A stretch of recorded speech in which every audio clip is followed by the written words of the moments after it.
sacrifice has allowed me to raise our daughters and return to school to work towards my career. A little over a year ago, I was given the privilege of introducing the First Lady, Dr. Jill Biden, when she visited Bergen Community College. I was able to share my experience as a student parent with access to free childcare. I am so thankful for all the support I received, including fundings provided under the American Rescue Plan that allowed me to have access to free childcare while working towards my associate's degree. I was able to complete my degree with honors, all while my daughters were being cared for. Now, though, while working towards my bachelor's in the science of nursing, we're in the same position as most families, trying to find affordable care that is safe while juggling work and school obligations. All you need to start a fire is a spark. My family was that spark, and free childcare was what allowed my fire to continue to burn. The greatest part is seeing the pride reflected on my daughters' faces. I want them to see that you can truly achieve anything you set your mind to. They said they want to be doctors so they can work with mommy, so I guess it's working.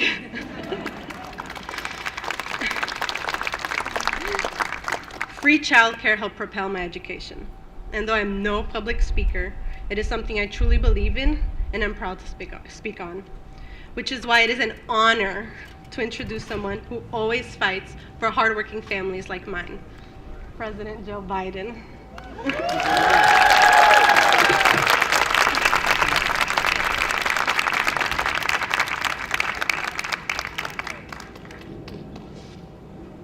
Well, thank you, Kazi, and thank you for the introduction. And former Speaker Pelosi, members of the Congress, members of union labor that are here today that make a lot of this possible, so many of you. Thank you for being here. The Vice President is in Nevada today fighting for reproductive rights for women, but I know she wanted to be here as well because this is an issue she's worked on her whole career.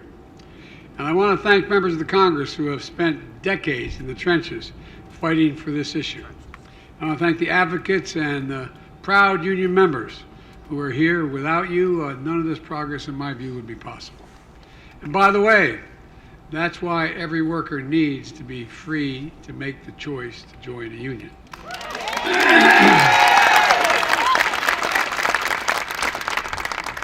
And thank you, care workers and family caregivers who are doing God's work, taking care of our children, our parents, and those we love so dearly.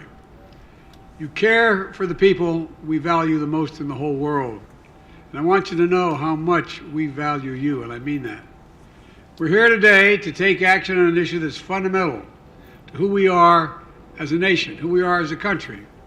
How do we treat the people we care so much about? Who needs the most help? Our children, people we love, people with disabilities, including veterans. And how do we value those caring for them? Child care workers, nurses, home care workers, family caregivers. The executive order I'm about to sign is the most comprehensive set of actions any administration has taken to date to increase access to high-quality child care and long-term care and support for the caregivers. You know, under this order, almost every federal agency will collectively take over 50 actions to provide more peace of mind for families and dignity for care workers and who deserve jobs with good pay and good benefits. The executive order doesn't require any new spending. It's about making sure taxpayers will get the best value for the investments they've already made. For example, we used last year's increase in Head Start funding to take steps to recruit and retain workers by increasing wages so that families who need affordable care can get it.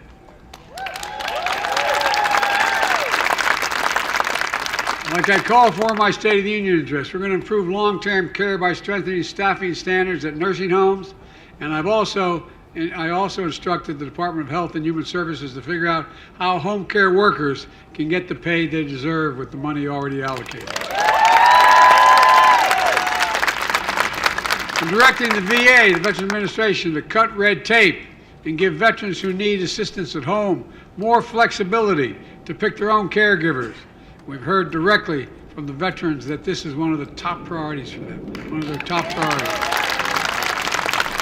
To ensure we have enough care workers, we're expanding partnerships with community colleges, registered apprenticeship programs, and the AmeriCorps. You know, more than 1 in every 5 adults is a family caregiver. This order recognizes the labor of love and makes sure family caregivers are involved and informed when a hospital discharges the one they love, that the caregivers know about the Medicare benefits their loved one qualifies for, that caregivers of veterans have access to mental health support. Folks, there's a lot we can do. We're doing all of this. Why? Because right now, the cost of care is too high. For seniors in nursing homes, for working families with young children, pay for care workers is too low. And that's why there's so many are leaving the whole endeavor. In fact, half the long-term care workforce, nearly 20% of child care workforce leave their jobs each year, making it even harder for families to find the help they need. And family members are too often forced to leave their own good jobs behind, to stay home to be mom and dad. The United States of America, we should have no one should have to choose between caring for the parents who raised them, the children who depend on them, or the paycheck they rely on to take care of both. You know, too many folks lie awake at night wondering, if mom can't take care of herself at home, what are we going to do? She'll have to move into a nursing home. Are we going to be able to afford it? Can I still afford to get the kids through college and save for retirement? How do I do it all? If I take that better job with a better pay, longer hours, will I be able to take care of my kids? Or will it cost me more than I get the raise and the paycheck I'm about the new job I'm about to have? If you live in a major American city, you can pay more than $17,000 a year, as all of you know, per child for child care in order to be able to go to work. And for a lot of families, that's more than you pay for your rent, your mortgage, or college education for your children. You can all imagine a young couple expecting their first child, thinking they should be really excited, but instead they're a little bit scared. They've already need 2 paychecks to make ends meet now, but they're going to be able to do it. They're going to be able to do it and keep the job, or they're going to be able to afford child care when the baby comes. Meanwhile, long-term care costs for the elderly or people with disabilities are up 40%. Costs are up 40% over the past decade. Some of you have had to spend your own retirement savings to care for your parents. Imagine, Dad lived in a house his whole life, but he can't manage his own house anymore. He has trouble getting around. He needs just a little stuff to stay home, someone to just deliver the dinners, just to be able to shovel the sidewalk, etc., just to be able to stay where he was.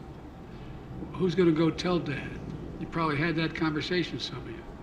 Who's going to tell Dad? You can't stay in the house. You can't stay home anymore.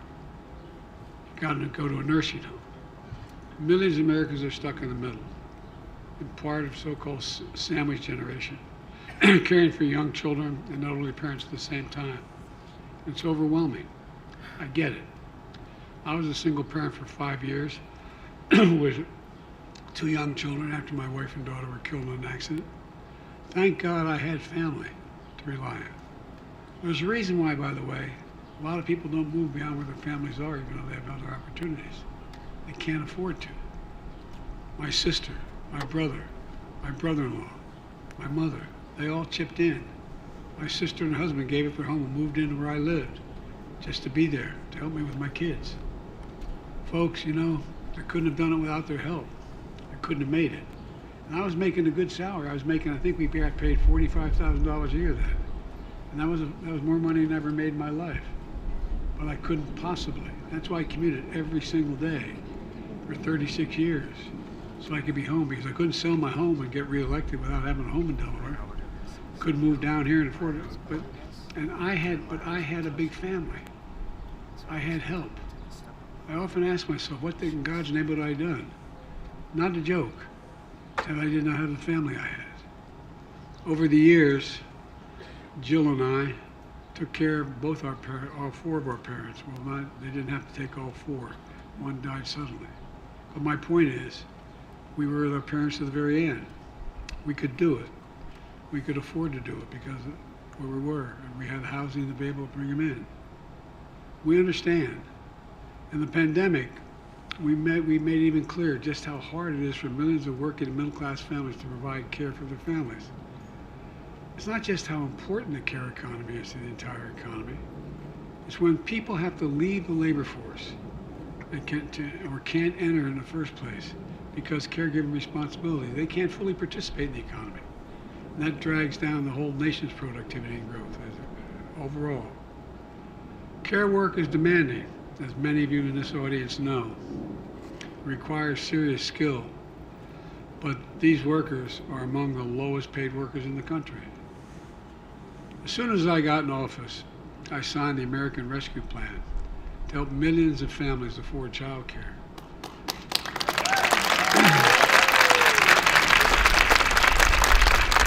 In consequence, we're able to keep 200,000 child care advisors and providers, many of them in small, women-owned businesses, keep their doors open during the pandemic, taking care of as many as 9.6 million children during the pandemic because of that act. 1/3 of child care providers said they would have to shut down for good without the help. Instead, the American Rescue Plan helped them stay afloat, and in many cases, increased pay for the child care workers. It also helped states expand and strengthen Medicaid home care programs. We also increased child care and development block grants, helping more low-income families afford child care. You know, we issued the first ever and much needed national strategy on support family caregivers. And that was Nancy, thank you. And received federal dollars through the CHIPS and Science Act, which I might point out has already generated $200 billion in investment in the United States commitments. Those companies are going to have to provide high quality, affordable child care for their workers if they want to participate in the program.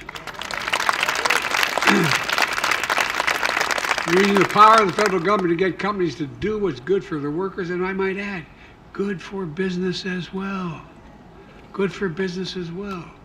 And folks, care workers deserve to make a decent living, and that's a fight I'm willing to have. We need it.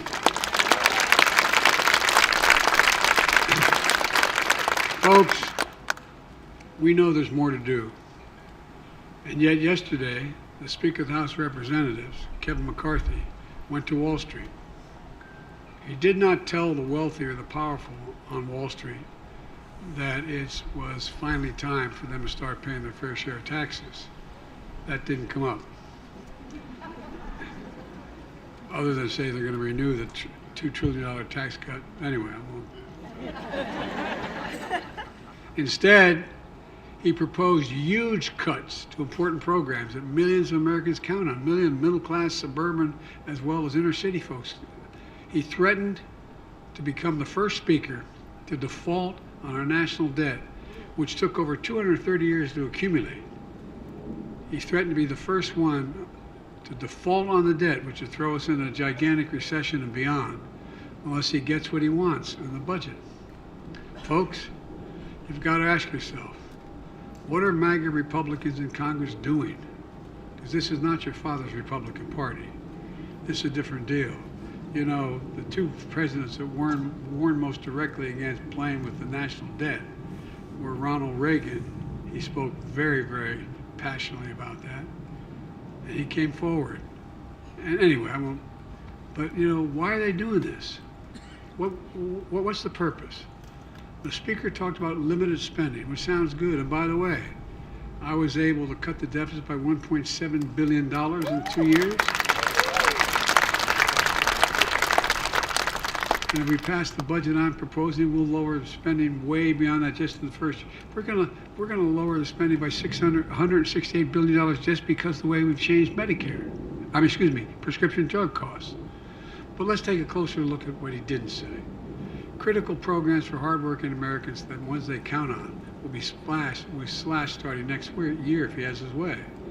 He didn't tell you the leading House Republican proposals would cut all the programs and discretionary spending by 22%. It would mean higher costs for child care, higher costs for preschool, higher costs for college, 200,000 children would lose access to Head Start slots. And even more would lose access to child care altogether. It would mean higher costs for housing, especially for older Americans, for veterans, people with disabilities, and families with children. Longer wait times for Social Security and Medicare benefits, robbing seniors of their healthy meals. 30 million fewer veteran outpatient visits, leaving our brave warriors unable to get checkups, mental health services, and treatment for substance abuse disorders. Congress just passed the PACT Act, which I was very proud of, to help, it was bipartisan, to help veterans exposed to toxic burn pits like my son. These cuts will make it harder for us to meet that sacred obligation to protect those we send into harm's way and care for them and their families when they return home. They would deny tens of thousands of people suffering from opioid epidemic and addiction the treatment they need for recovery. We're also planning other cuts as well. They'd cut 10 million people, including 4 million children, would lose food assistance programs. Changes to Medicaid would also cause millions of people to lose their health care. And now, what the Speaker didn't tell you is the MAGA Republicans in Congress are still supporting over $3 trillion in tax giveaways overwhelmingly benefit the wealthiest Americans and the biggest corporations. I might add, we have now about 1,000 billionaires. You know what the average tax rate is?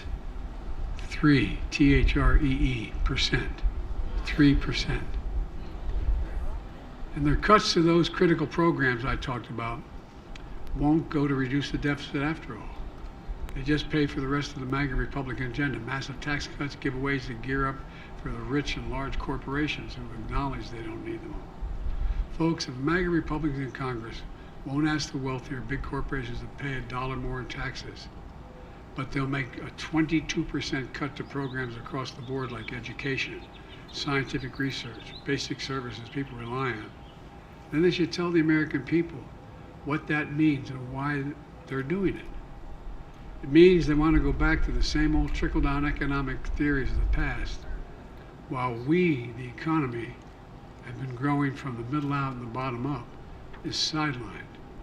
Instead of investing in kids and cutting taxes for families with children, MAGA Republicans in Congress support more than $3 trillion in tax cuts and giveaways over the next 10 years toward those at the very top of the agenda, on the income agenda. You know, on the other hand, as I said in my first 2 years, we brought down the deficit by a record $1.7 trillion. And my budget I proposed, which I've laid out, would cut the deficit over the next 10 years by another $3 trillion. So I urge Congress to take the threat of default off the table. Pass my budget. If they don't pass it, at least argue with what they don't like about it and let's vote on it. But in the meantime, we're not waiting around. That's what today's all about. Let me conclude with this. The actions we're taking today are about dignity, security, and peace of mind for working families and caregivers all across the country. And they're good for the economy as well. When I ran for president to rebuild the backbone of America, the middle class, to grow our economy from the middle out and the bottom up, not the top down, 2 years in, we're making progress. So let's finish the job. I can honestly say I've never been more optimistic about the future of America. We just have to remember who we are. We're the United States of America. There's virtually nothing beyond our capacity if we work together. And I mean it, nothing if we work together. So may God bless you all. May God bless our caregivers. Now I'm going to go over and sign that executive order. Thank you.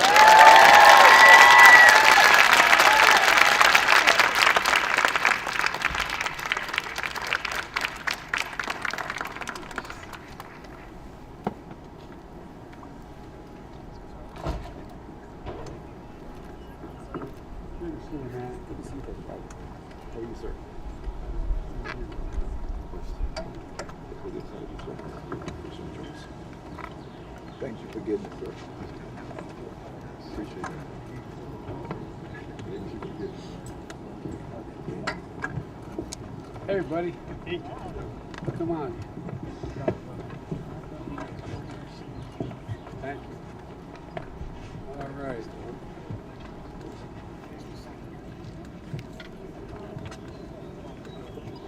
Got everybody?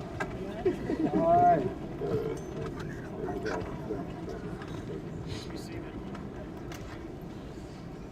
About to sign an executive order increasing access to high-quality care and supporting caregivers. Your face so bright, I'm not sure where the line is.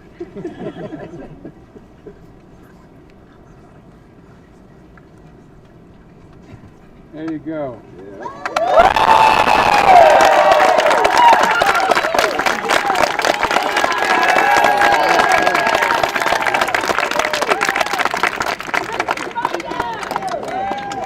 Distinguished guests, please remain in your seats as the President departs. Thank you. I'm not going far.